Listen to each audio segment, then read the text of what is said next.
اعوذ باللہ من الشیطان الرجیم والسابقون الأولون من المهاجرين والأنصار والذين اتبعوهم بإحسان رضي الله عنهم ورضوا عنه وأعد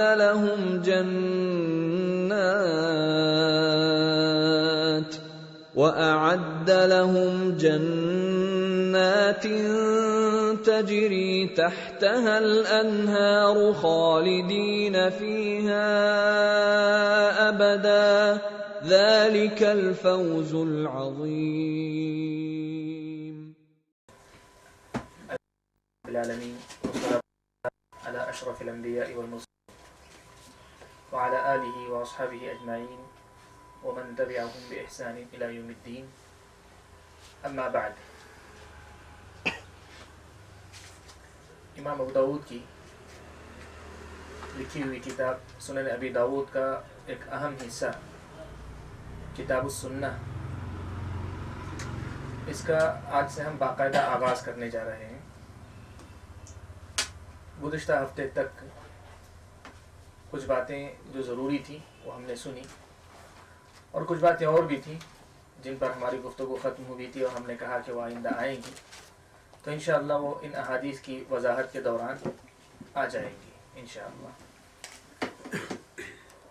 آج سے باقاعدہ ہم احادیث پڑھنا شروع کریں گے اور ان کی وضاحت اور جو باتیں ان کی روشنی میں سمجھ میں آتی ہیں وہ ہم سمجھیں گے. تو پہلے شروع کرتے ہیں. میں احادیث آج کی جو حدیثیں ہیں وہ پڑھ کر سنا دیتا ہوں، پھر ترجمہ کرتے ہیں، پھر اس کے بعد مسائل دیکھتے ہیں. قال الامام ابو داود رحمہ اللہ کتاب السنہ باب شرح السنہ. قال حدثنا وهب بن بقية عن خالد عن محمد بن عمرو عن أبي سلمة عن أبي هريرة قال قال رسول الله صلى الله عليه وسلم افترقت اليهود على 71 أو 72 فرقة وتفرقت النصارى على 71 أو 72 فرقة وتفترق أمتي على 73 فرقة. وقال حدثنا أبو أحمد بن حنبل ومحمد بن يحيى قال حدثنا أبو المغيرة قال حدثنا صفوان تحويلا وقال حدثنا عمرو بن عثمان قال حدثنا بقية قال حدثني صفوان نحوه قال حدثني أزهر بن عبد الله الحرازي عن أبي عامر الهوزني عن معاوية بن أبي سفيان أنه قام فينا فقال ألا إن رسول الله قام فينا فقال ألا إن من قبلكم من أهل الكتاب افترقوا على 72 ملة وإن هذه الملة ستفترق على 73 72 في النار وواحدة في الجنة وهي الجماعة. زاد ابن يحيى وعمر في حديثهما وإنه سيخرج في أمتي أقوام تجارى بهم تلك الأهواء كما يتجارى الكلب لصاحبه. وقال عمرو الكلب بصاحبه لا يبقى منه عرق ولا مفصل إلا دخل.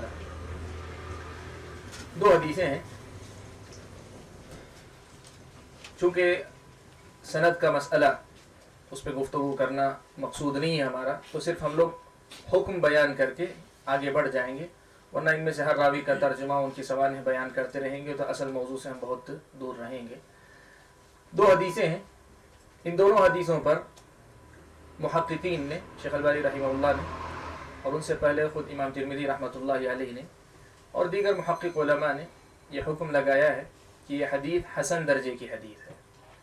حسن درجے کی حدیث کا مطلب یہ ہوتا ہے کہ وہ حدیث جو رتبے میں صحیح سے نیچے ہے لیکن ضعیف سے اونچی ہے.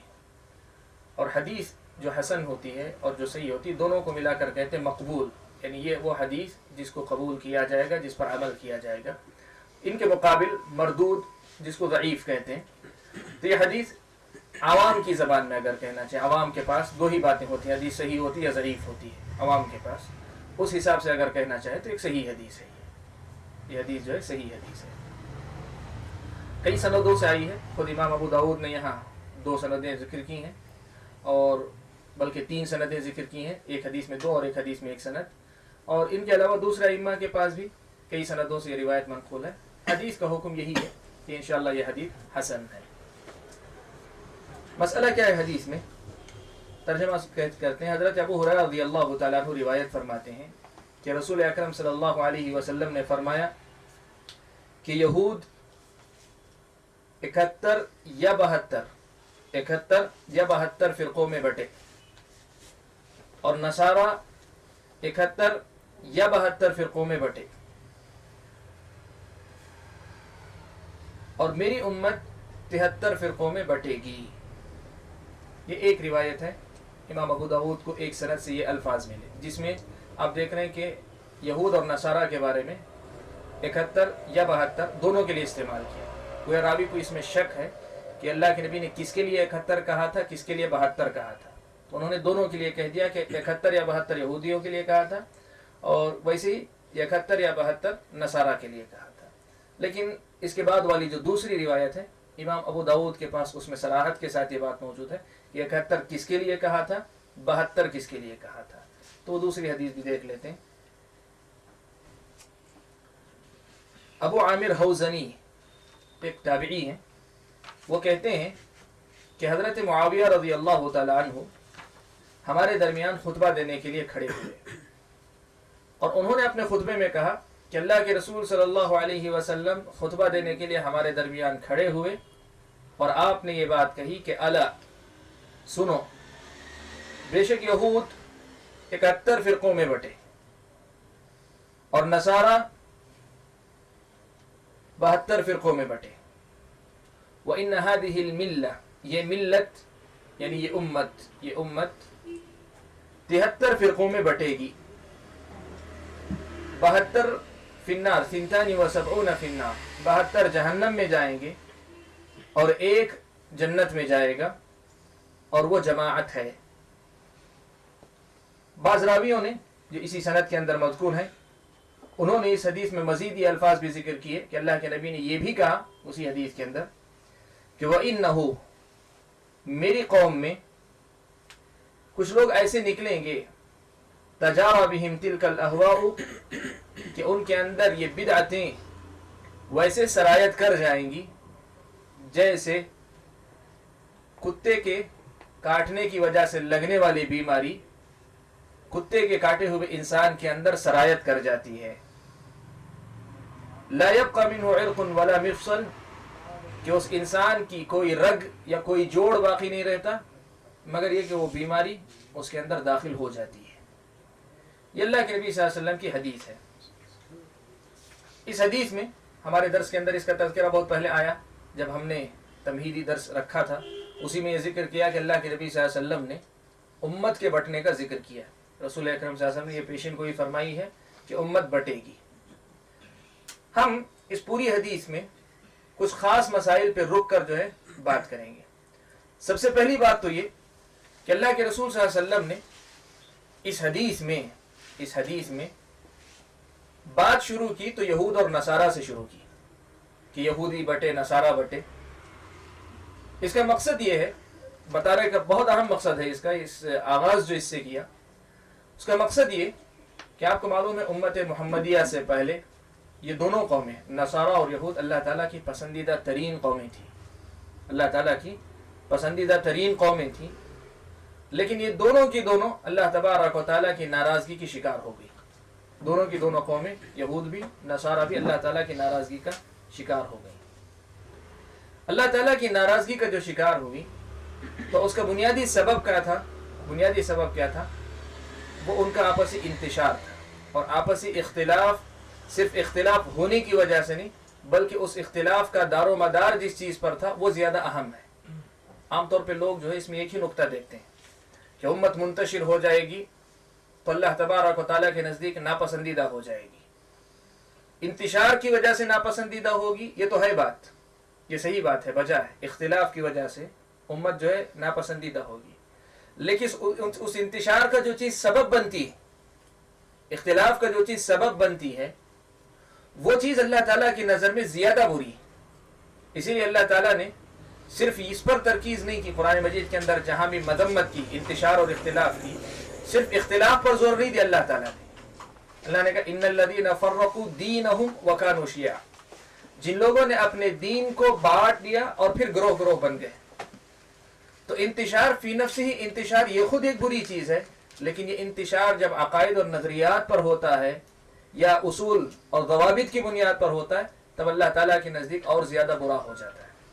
اور حقیقت میں اب مسئلہ یہ بھی ایک اہم ہے، اس کو آپ یہیں سے سمجھتے چلیے کہ آج اتحاد کے موضوع پہ گفتگو کرنے والے ان ساری آیت اور احادیث کو لیتے ہیں جس میں اللہ تعالیٰ نے اختلاف اور انتشار کی مذمت کی، لیکن ان کی نظر میں ان نصوص کی گہرائی وہ ابھی تک بھی جو ہے آئی نہیں، یا یوں سمجھیے کہ وہ لانا نہیں چاہتے ہیں اس کو.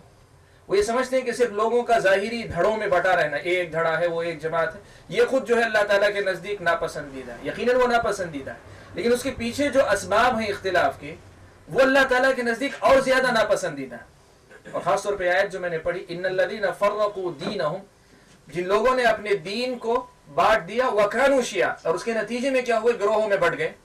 لست منہم فی شیء، آپ ان میں سے، آپ کا ان سے کچھ لینا دینا نہیں ہے، اللہ کے نبی صلی اللہ علیہ وسلم کو. تو یہاں اللہ کے نبی صلی اللہ علیہ وسلم نے حدیث کا آغاز افترقت الیہود والنصارى، یہود و نصارہ منتشر ہوئے.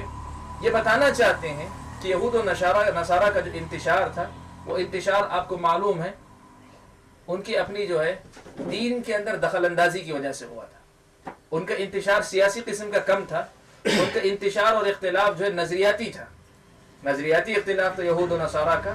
اور اس کا نتیجہ یہاں تک پہنچا کہ ان لوگوں نے کیا کیا، دین کو بھی جو ہے برباد کر دیا، دین میں تحریف کر دی، اور اپنی دنیا بھی برباد کر بیٹھے کہ ان کی طاقت ختم ہو کر رہ گئی.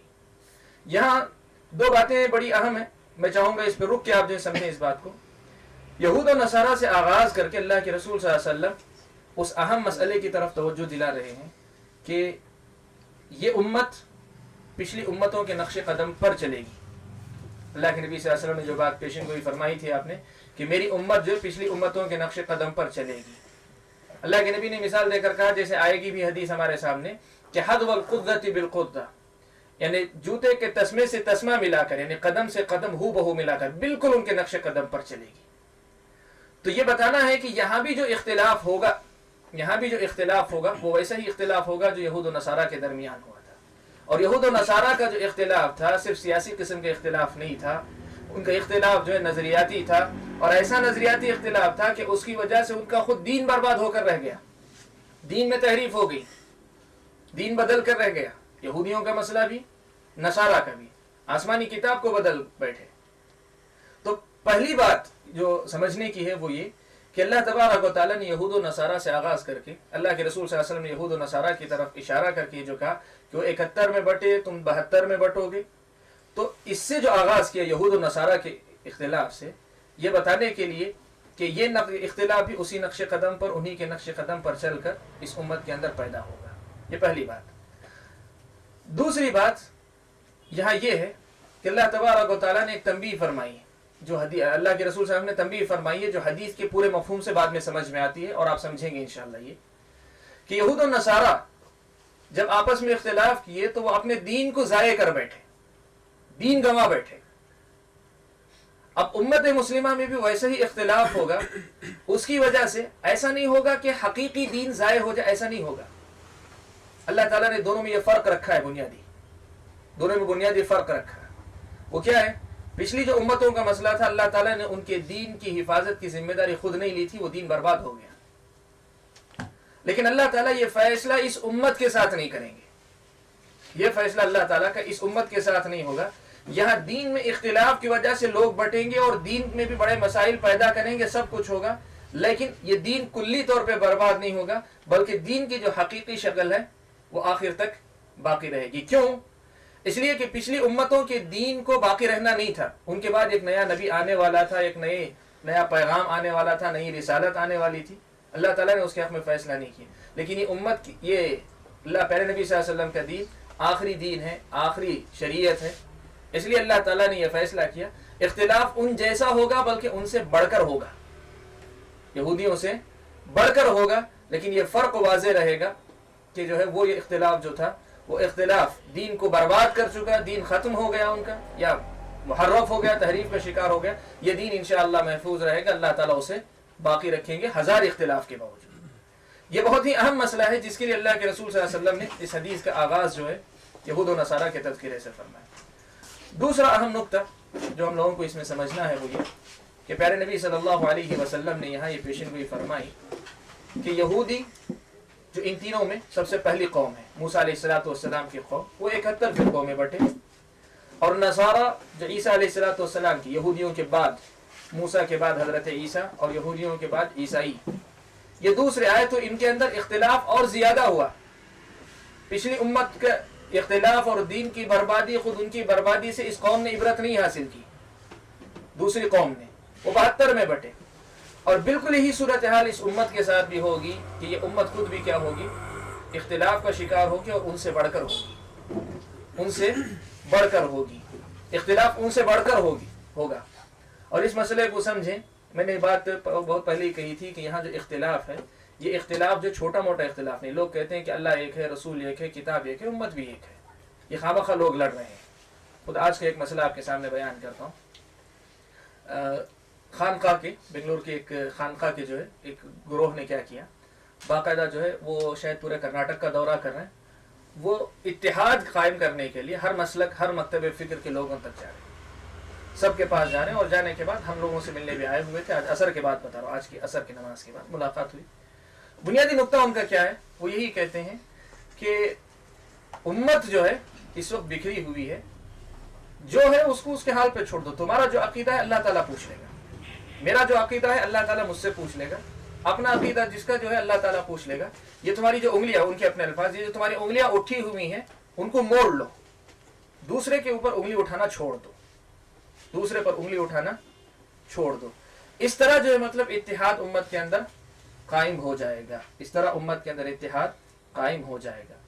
تو میں نے بات پہلے ہی کہی تھی کہ یہ کوئی جو ہے سیاسی اختلاف نہیں ہے کہ میرے اپنے مفاد کے لیے میں لڑ رہا ہوں تو کہوں ٹھیک ہے، امت کے مفاد کی خاطر میں اپنے مفاد کو چھوڑ کر خاموشی اختیار کر لوں گا. یہ مسئلہ جو ہے ایسے اختلاف کا ہے جس اختلاف کا تعلق دین سے ہے، اور دین کا کی بنیاد پہ جو آدمی اختلاف کرتا ہے وہ کبھی اپنے جو موقف سے دستبردار آسانی سے نہیں ہوتا، اگر اس کا اختلاف دین کی وجہ سے ہے. تو یہاں وہی بات جو ہے بڑی اہم ہے کہ اللہ کے رسول صلی اللہ علیہ وسلم نے یہود سے جوڑ کر یہ مسئلہ بڑی وضاحت کے ساتھ بتایا کہ دین کی بنیاد پر اختلاف ہوگا، اور دین کی بنیاد ہی پر ان سے بڑھ کر اختلاف ہوگا. ہاں البتہ اتنا فرق ہے کہ دین لڑانے والا نہیں ہے، نہ اللہ کی کتاب لڑانے والی، نہ رسول لڑانے والے، نہ جو ہے مطلب کتاب لڑانے والی، کوئی لڑانے والے نہیں. لیکن یہود و نصارہ آپس میں جو ہے اللہ تعالیٰ نے جیسے جو ہے کہا من بعد ما جاءتهم البینات بغیا بینہم، اللہ کی نشانیاں آنے کے بعد وہ آپس میں ایک دوسرے سے دشمنی، ایک دوسرے پر ظلم کی وجہ سے اختلاف کا شکار ہوئے. یہاں بھی ویسے ہی ہوگا. تو اس مسئلے کو سمجھنے کے لیے امت کے اختلاف اور اس کی نوعیت کو متعین کرنے کے لیے یہود و نصارہ کا جو اختلاف تھا اس پہ بہت گہرائی سے جو ہے مطلب غور کرنے کی ضرورت ہے. تو میں یہ بتا رہا تھا دوسرا نقطہ اس میں کہ امت یہود یا پھر نصارہ، ان دونوں کے اختلاف کے بعد امت محمدیہ آئے گی اور ان سے بڑھ کر اختلاف کرے گی، 73 فرقوں میں بٹ جائے گی. یہ اللہ کے رسول صلی اللہ علیہ وسلم نے بیان فرمایا. اب یہاں ایک اور مسئلہ، ایک تیسرا مسئلہ بھی ذکر کر دوں. اللہ کے رسول صلی اللہ علیہ وسلم نے کہا وَسَتَفْتَرِقُ أُمَّتِي، میری امت بٹے گی. تو یہاں ایک مسئلہ جو ہے علماء نے تنبیہ کی اس مسئلے کی طرف. اللہ کے نبی صلی اللہ علیہ وسلم نے پیشن گوئی فرمائی ہے تو یہ امت بٹ کر رہے گی. دنیا کی کوئی طاقت اس کو روک نہیں سکتی. یہ ہمارے ایمان کا حصہ ہے. نبی جب بات کہتے ہیں تو سچی بات ہے، وہ ہو کر رہتی ہے. نبی نے کہا بٹے گی تو بٹے گی امت. یہاں سوال یہ پیدا ہوا جب نبی کی بات یہ ہے کہ امت بٹے گی اور دوسری طرف خود قرآن مجید کے اندر خود اللہ کے نبی صلی اللہ علیہ وسلم اتحاد کا حکم دے رہے ہیں، تو پھر یہ دو متضاد باتیں ہو گئی نا. ایک طرف یہ پیشن گوئی بھی کہ یہ امت بٹ کر رہے گی اور اس میں کوئی جھوٹ نہیں، کوئی جو ہے شک و شبے کی کوئی گنجائش نہیں، نبی نے کہا تو لازماً بٹے گی. اور دوسری طرف وہی شریعت جو ہے اتحاد قائم کرنے کا حکم بھی دے رہی ہے اور اختلاف سے بچنے کا حکم بھی دے رہی ہے. تو یہ کیسا، یہ بظاہر تضاد ہے نا، بظاہر ٹکراؤ ہے نا. تو اس مسئلے کی طرف توجہ دلاتے ہوئے علماء نے تنبیہ کی. سب سے پہلا مسئلہ یہ بتایا کہ شریعت یہ کہتی ہے کہ آپ کی ذمہ داری ہے اتحاد کے لیے کوشش کرنا، انتشار سے بچنا، یہ آپ کی ذمہ داری. آپ اس کے لیے آخر وقت تک کوشش کریں گے، آپ آخر وقت تک اس کے لیے کوشش کرتے رہیں گے. ہاں، آپ کی کوشش کا نتیجہ کیا ہوگا؟ کہ یہ ہوگا کہ سب لوگ پوری کی پوری چیزیں چھوڑ کر پھر سے اسی کیفیت پہ آ جائیں گے جس کیفیت پہ اللہ کے نبی کی زندگی میں تھے. تو کہا کہ یہ نہیں ہوگا، آپ کو اپنی کوشش پوری کرنی ہے، انجام جو ہوگا وہ اللہ تعالیٰ کے حوالے، آپ کو اس کے بارے میں سوچنے کی ضرورت نہیں ہے. ایک بعض علماء نے یہ بات کی. دوسرے بعض علماء نے ایک اور نقطہ بتایا اور بہت زیادہ اہم نقطہ ہے، اور اسی کے لیے اس مسئلے کو میں نے اٹھایا بھی. کہا کہ اصل مسئلہ ہم نے جو سمجھا ہے اتفاق کا مطلب جو ہے یہ ہے کہ ہم لوگ جو ہے سب لوگ اپنے اپنے اس پر باقی رہتے ہوئے آ کر پھر بھی ایک امت بن جائیں گے، سب کے اپنے افکار باقی رہیں، نظریات باقی رہیں، ہم پھر آ کر ایک نقطے پر مل جائیں گے. اس نقطے کی طرف سے توجہ ہٹانے کے لیے یہ بات بتائی جا رہی ہے کہ اتحاد وہ ہوتا ہے جو کتاب و سنت کی اساس پر، بنیاد پر قائم ہوتا ہے. میں پرسوں بھی ذکر کیا تھا، حضرت عبداللہ ابن مسعود رضی اللہ تعالیٰ عنہ کا مشہور اثر ہے، الجماعت ما وافق الحق وان كنت وحدك. جماعت یا اجتماعیت وہ ہے جو حق کی موافقت میں ہو. تو اتحاد کا جو خطاب ہے وہ یہ نہیں ہے کہ سب دھڑے ختم ہو کر آپس میں آ جائیں گے، یا سب ختم ہو کر نہیں، سب اپنی جگہ پہ باقی رہ کر پھر مل جائیں گے. اس اتحاد کی دعوت نہیں ہے کہ آپ کہیں کہ ایک طرف یہ بھی کہا جا رہا ہے وہ بھی کہا جا رہا ہے، بلکہ یہ کہا جا رہا ہے کہ لوگ جو ہے بٹے رہیں گے، کوئی اس گروہ میں، کوئی اس جماعت میں، کوئی اس فرقے میں، کوئی کہیں رہے گا. ان سب کو یہ دعوت جو ہے مطلب دی جا رہی ہے کہ تم یہ سب چھوڑ کر کتاب و سنت کی تعلیمات پر یا صحابہ کے منہج پر یا صحابہ کے طریقے پر تم سب جو اکٹھا ہو جاؤ، یہ حکم دیا جا رہا ہے. اس حیثیت سے یوں سمجھے تو یہ دونوں ٹکراؤ نہیں، بلکہ جو چیز پیدا ہوگی انتشار کی شکل میں اس کا علاج بتایا جا رہا ہے. اتحاد کی دعوت، اختلاف سے بچنے کی جو دعوت ہے وہ اسی کا خاتمے کا جو ہے یہ بتایا جا رہا ہے. تو یہ جو ہے بعض علماء نے جواب دینے کی کوشش کی. جو نقطہ اس سے میں باہر لانا چاہ رہا تھا وہ یہ کہ کوئی یہ سوچ کر کہ اللہ کے نبی نے پیشن گوئی کی ہے تو وہ اختلاف ہو کر رہے گا، تب پھر ہم اتحاد قائم کرنے کی کوشش کیوں کریں؟ اللہ کے نبی نے کہا تو اختلاف ہوگا ہی، تو ہم اتحاد قائم کرنے کی کوشش کیوں کریں؟ یہ کہہ کر کوئی آدمی اس کوشش سے ہاتھ نہ کھینچے، بلکہ امت کے اندر صحیح بنیادوں پر، صحیح اساس پر اتحاد قائم ہو، اس کے لیے کوشش کرنا یہ ہم سب کی ذمہ داری بنتی ہے. جس آدمی کا جس جیسا حق ہے، یعنی علماء اپنے حساب سے، اور اگر عمرا ہیں، قائدین ہیں، حاکم ہیں، تو وہ اپنے اعتبار سے اس سلسلے میں کوشش کریں. یہ مسئلہ تھا. تیسرا مسئلہ اللہ کے رسول صلی اللہ علیہ وسلم نے کہا وَسَتَفْتَرِقُ أُمَّتِي یا وَسَتَفْتَرِقُ هَذِهِ الْمِلَّةُ. اس مسئلے پہ میں پرسوں بتا چکا کہ ملت سے مراد یہاں امت محمدیہ جس نے اللہ کے نبی صلی اللہ علیہ وسلم پہ ایمان لایا ہے. وہ امت نہیں جو امت اللہ کے نبی صلی اللہ علیہ وسلم جس کی طرف نبی بنا کر بھیجے گئے، بلکہ وہ امت ہے کہ نبی بایا بنا کر بھیجے جانے کے بعد جنہوں نے دعوت کو قبول کیا، امت اجابت جسے کہتے ہیں، وہ ملت مراد ہے. اس میں یہ 72 فرقے ہوں گے، اس میں یہ 72 فرقے ہوں گے، یہ 73 فرقے اس میں ہوں گے، یہ 73 فرقے اس ملت میں ہوں گے جو امت اجابت ہے. یہ مسئلہ مجھے گزر چکا ہے. وَسَتَفْتَرِقُ أُمَّتِي إِلَى 73. یہاں مسئلہ جو ہے بڑا اہم ہے. اس فرقے سے مراد کیا ہے؟ اس فرقے سے کون سے فرقے مراد ہیں؟ فرق کی تاریخ جن علماء نے لکھی ہے، انہوں نے اس مسئلے کو واضح کیا کہ یہاں فرقوں سے مراد فقہی مسائل کی بنیاد پر جو اختلاف ہوا یا مدارس بنے، یہ فرقے مراد نہیں ہیں. جیسے حنفی، شافعی، مالکی، حنبلی یا ظاہری یا کچھ اور بھی جو ہے مدارس تھے جو مشہور نہیں ہوئے، جیسے حضرت عبداللہ ابن مبارک کا مدرسہ یا اسحاق ابن راہوے کا مدرسہ یا سفیان ثوری رحمۃ اللہ علیہ کا مدرسہ. ان میں سے کوئی مدرسہ جو ہے فقہی مسائل جن میں دلیل کی بنیاد پر، اجتہاد کی بنیاد پر آپس میں ایک دوسرے سے اختلاف کیا جاتا ہے، وہ مراد نہیں. یہاں فرقوں سے مراد کون سے فرقے ہیں؟ وہ فرقے جن کا اختلاف جو ہے عقیدے کی بنیاد پر تھا، یا جو ہے نبی کی نبوت اور رسالت کے مسائل میں تھا، یا پھر وہ جو صحابہ کرام رضوان اللہ تعالی علیہم اجمعین کے تعلق سے ان کے ایمان یا کفر کے مسئلے پر تھا.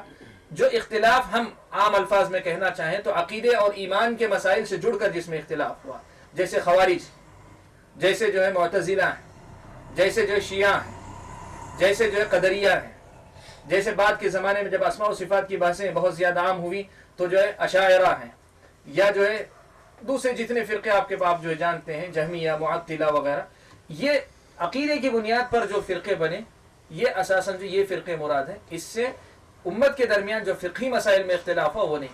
فرق بتایا علماء نے اس کا فرق بتایا، اور متقدم علماء میں سے بھی کئی ایک نے اس کو نقل کیا، اور متاخرین میں سے بھی کئی نے یہ بات اس نقطے کو واضح کیا کہ یہاں اس مسئلے کو سمجھیں کہ اختلاف سے مراد ایمان و عقیدے میں اختلاف جہاں لوگوں میں ہوا، کسی ایمانی مسئلے کی تشریح میں یا کسی ایمانی مسئلے کی وضاحت میں اختلاف ہوا، جس کے نتیجے میں ایک دوسرے کی تکفیر تک نوبت پہنچی، ایک دوسرے کو کافر قرار دینے تک نوبت پہنچی، وہ فرقے مراد ہیں.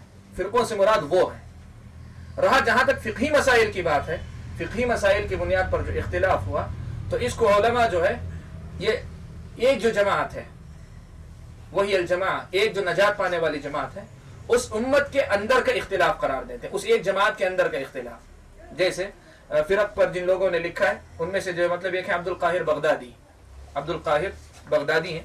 وہ اپنی کتاب میں نقل کرتے ہیں بات، اس چیز کو نقل کرنے کے بعد کہ اہل السنہ والجماعہ، جن کو ہم نے ایک جماعت کہا، ایک فرقہ کہا، وہ اہل السنہ والجماعہ ہے. میں ان کی وضاحت کروں گا اہل السنہ والجماعہ کا معنی، لفظ اس کا کیا ہے، میں آؤں گا اس کی طرف. لیکن میں صرف اس میں ایک نقطے کو سمجھانا چاہ رہا ہوں کہ فقہی مسائل کا اختلاف یہ جو ہے ان فرقوں میں ان کو داخل نہیں کرے گا. ٹھیک ہے؟ تو کہتے ہیں کہ اہل السنہ والجماعت جو ہیں یہ استنباط اور استدلال اور فقہی مسائل کے لیے اجتہاد کا جو باب تھا، اس میں دو طریقوں پر چلے. ایک محدثین کے نقش قدم پر چلا، جن کا طریقہ یہ تھا کہ براہ راست احادیث سے مسائل کا استنباط کرتے تھے، اور دوسرا جو ہے فقہا کے نہج پر چلا، اہل الرائے کہلائے، اہل الرائے فقہا کے نہج پر چلے، اور اس میں بھی صرف اہل الرائے بھی نہیں ہے بلکہ فقہا کے نہج پر جو چلے، ان کا طریقہ یہ تھا کہ وہ کیا کرتے تھے، مسائل کو جو ہے کچھ اصولوں کی بنیاد پر، اصول احادیث سے یا کتاب و سنت سے ماخوذ تھے، یا کچھ جائزہ جسے استقراء کہتے ہیں، مختلف کتاب و سنت کے نصوص کی روشنی میں کچھ اصول ترتیب دیے تھے، ان اصولوں سے مسائل مستنبط کرتے تھے. تو یہ دو طریقے چلے. فی نفسی یہ اپنی جگہ ایک مسئلہ رہے گا کہ فقہا اور محدثین ان دونوں کے طریقوں میں کون سا طریقہ زیادہ بہتر رہا، فقہی مسائل کے اندر استدلال استنباط کا، ان دونوں کے درمیان دونوں میں سے کون سا طریقہ بہتر رہا. تو واللہ تعالی عالم، محقق علماء اسی کے قائل ہیں کہ اس میں جو محدثین کا طریقہ تھا وہ جو ہے اقرب الی الصواب رہا، درستگی سے سب سے زیادہ قریب رہا، اور اس کے اندر سنت کا اتباع جو ہے زیادہ ہوا بنسبت ان لوگوں کے، اور خاص طور پہ یہ بھی ہوا کہ خامخواہ کی تعویلات کی وجہ سے احادیث وغیرہ کو رد کرنے یا توقف کرنے کی نوبت نہیں آئی. اس لیے جو محدثین کا طریقہ صحیح تھا. آپ جانتے ہیں علماء احناف میں سے ایک بہت بہت بہت مشہور عالم گزرے ہیں ماضی قریب کے، بہت زیادہ پچھلی صدیوں کے بھی نہیں، بہت زیادہ ماضی قریب کے ہیں بہت ہی، عبدالحی لکھنوی، امام حضرت عبدالحی لکھنوی رحمۃ اللہ علیہ. انہوں نے یہ مسئلہ جو لکھا ہے کہ انصاف کی بات یہ ہے، حق کی بات یہ ہے کہ جب بھی میں نے مسائل کے اندر اختلاف دیکھا تو مجھے یہ چیز نظر آئی کہ مسائل میں جب بھی اختلاف ہوا ہے تو محدثین کا، علماء اہل حدیث کا یا محدثین کا جو طریقہ تھا وہ سنت کے سب سے زیادہ قریب میں نے اس کو پایا ہے. تو یہ جو اختلاف ہے یہ علماء اہل سنہ والجماعہ جن کو کہتے ہیں، یا ایک جو گروہ نجات پانے والا گروہ ہے، اس گروہ کے اندر کا اختلاف ہے. اس میں اور کچھ وضاحتیں میں آپ کے سامنے کروں گا، لیکن اس سے پہلے جو بنیادی نقطہ تھا اس کو سمجھیں. میں یہ بتا رہا ہوں کہ اہل علم نے اس مسئلے پر تنبیہ کی ہے کہ یہاں فرقوں میں بٹ جانے سے مراد امت مسلمہ جو 72 فرقے گمراہ ہوں گے، ایک جو صحیح ہوگا، تو ان 72 فرقوں میں یہ حنفی، شافعی، مالکی یا حنبلی یا اسی طریقے سے ظاہری یا فقہی مدارس اور جو زیادہ مشہور نہیں ہوئے، جیسے میں نام لے کر بتایا بعض ائمہ کا، یہ لوگ مراد نہیں ہیں، بلکہ اس سے مراد جو ہے وہ فرقے ہیں جن کا اختلاف جو ہے عقیدے کی بنیاد پر تھا. ایک مسئلہ. دوسرا مسئلہ یہ آتا ہے کہ اب موجود لوگ، اب یہاں جو ہے ایک سوال پیدا ہوتا ہے کہ جیسے احناف کی بات کریں، یا جو ہے آپ بات کریں اس کے افریقی ممالک میں جہاں مالکیہ کا وجود ہے، یا آپ بات کریں انڈونیشیا، ملیشیا وغیرہ جہاں جو ہے شوافے کا بہت زیادہ دخل ہے، یا آپ بات کریں سعودی عرب وغیرہ کا یا جزیرہ عرب کا تقریباً جہاں کے اکثر علاقوں میں جو ہے حنبلیت فقہی مسئلے کے طور پر. تو اب جو موجود ہیں